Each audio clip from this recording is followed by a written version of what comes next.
Hi everyone, Wayne Hall back again with indie comics you can get at your local shop. And I'm sorry that it's been a couple of weeks since I've been on here. My computer got drafted to help with some other project that needed to be done. So it's been a little while, and it might be moving forward. I might do it only once a month, or more than that as the opportunity presents itself. So if I'm not every other week like I have been for a while, it might be just because other things have kind of gotten in the way. Real life gets in the way of comics sometimes. The book I wanted to talk about this week is called The Plot Holes, and it's done by Sean Gordon Murphy. And you might recognize Sean Gordon Murphy from the Batman White Knight series, and you can tell I have this issue. This is one of the many issues I have, and I've always enjoyed his books, and so I've been doing that. It's an interesting book, and like I said, it just came out. It's come out from a company called Massive.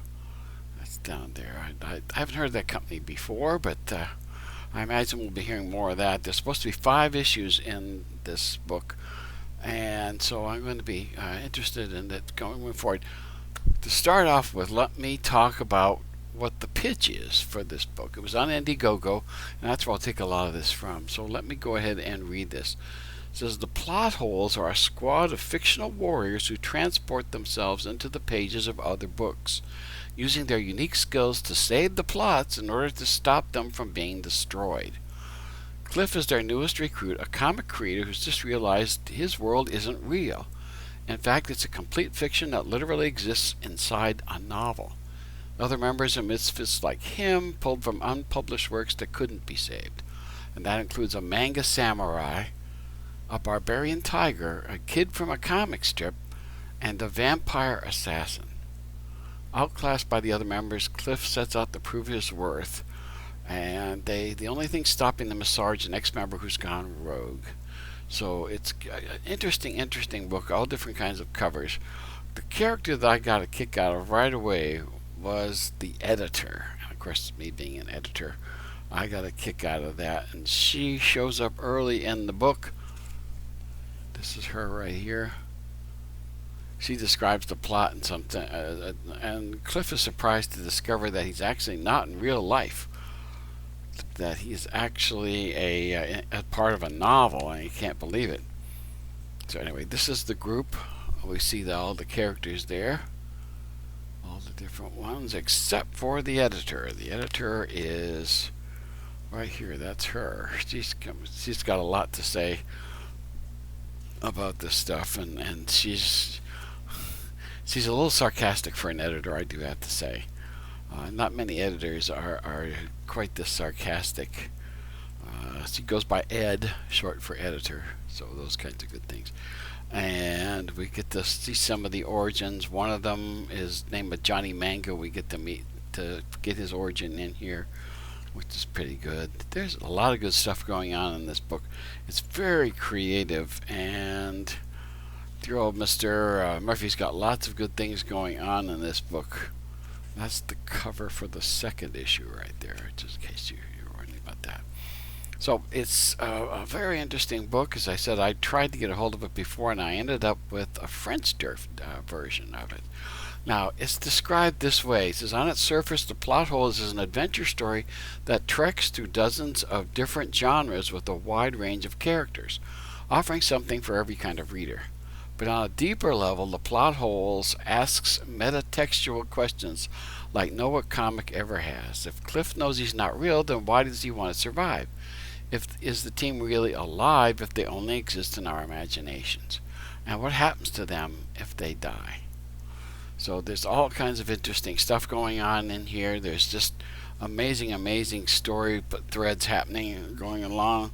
Interesting enough, when we get to the backstory of Johnny Manga, it's black and white, which is an interesting change. They use a DeLorean in there, which of course they make all kinds of Back to the Future jokes and things like that. So it's all kinds of really interesting stuff that just literally came out this week.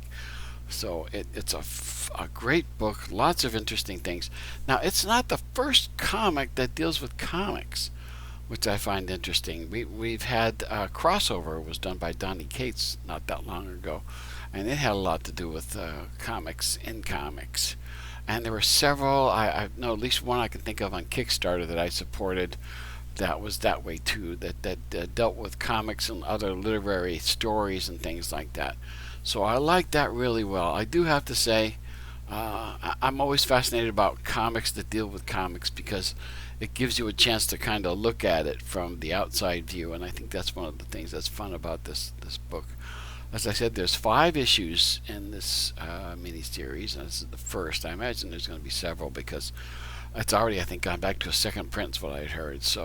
And it's called The Plot Holes, which, of course, their job is to plug plot holes, which, of course, every editor loves nothing better than to fix that kind of stuff. And on Indiegogo, it passed $50,000, and there's hardcover and softcover editions of it, and it's coming out now for Massive, and I think it's going to be a big success. So if you can't find it, I would let your shop know. I would look online. I bet you can find the plot holes in other ways too. So it's a great book. I think it's off to a great start. Issue number 1 is pretty good. So why don't we get to the grading? The first grade is for writing, and as always, Mr. Murphy, who does pretty much everything in this, he basically, because I have to show you this too. This is funny. The inside cover is a script page, which I thought was cute. Really well done stuff with that.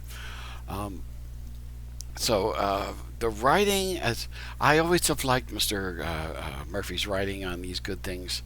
And so it starts off really creative. There's all kinds of funny jabs at comics as an industry. People who create comics, who are actually in comics, they have a lot of fun with.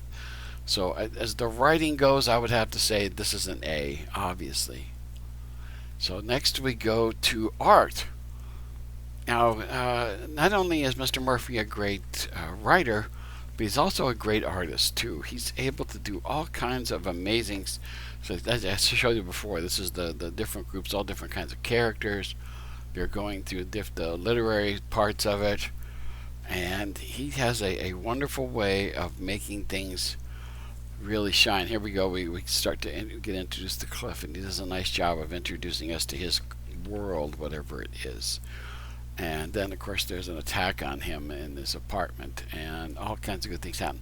So the artwork, I have to say, is really, it's typical Mr. Murphy stuff. It's just wonderful stuff. Even the black and white pages, I think, really do very well. And this has to do with sort of a Transformer-esque origin story and stuff, so it's really very well done. And he has good jobs drawing the automobiles. Now, whether he uses that from references or something, I don't know. But wherever it is and wherever the characters are, they are done very nicely, and the expressions and the faces are good. I always talk about the fact that I judge things by facial expressions and action sequences, and both are really good that Mr. Murphy does. So the art gets another A for me. Lettering. One of the things that Mr. Murphy doesn't do is the lettering, I don't believe. Let me double check that. Letter. Nope, somebody else is doing that. Something called And World Designs. And I'm always kind of unhappy when word balloons and stuff cover up parts of the characters I wouldn't care for that panel. So there's a lot of times when I feel like the art there is a time when there's lots of wording and it covers up the pictures. I don't care for that, so I would have to give the lettering a C. I mean, the words are all there, but it's a little hard to read, so I would give it a C. Literary merit. This is the kind of a book that even 10, 20 years from now, people will read and get a lot out of, because I don't think the comics industry is going away. I think these characters are from multiple genres, and I think they're going to be something that people will be familiar with. So literary merit, again, I give this an A. Fun factor. I usually don't like comics with a lot of fun, but this one has all kinds of interesting jabs at comics and of different genres and things like that. So I'd actually give this a good B as far as fun factor goes. So that's what I would call this a pretty good fun factor for a comic that I like. And finally, we get to the overall grade. I would have to give this an A minus, is what I would do with this, because the good parts are really good. I'm not going to let the lettering destroy the whole business. But this just came out, so I expect, especially since it's come out in different formats, the artwork and stuff is probably there. They may just have to translate the words. But I think it's going to be another month, and you'll see the second issue come out. Let your shop know that you want this, and I think you can get it. I literally went to my store and told them, please be sure to get this for me. And the lady who ran the store told me how much she liked it too.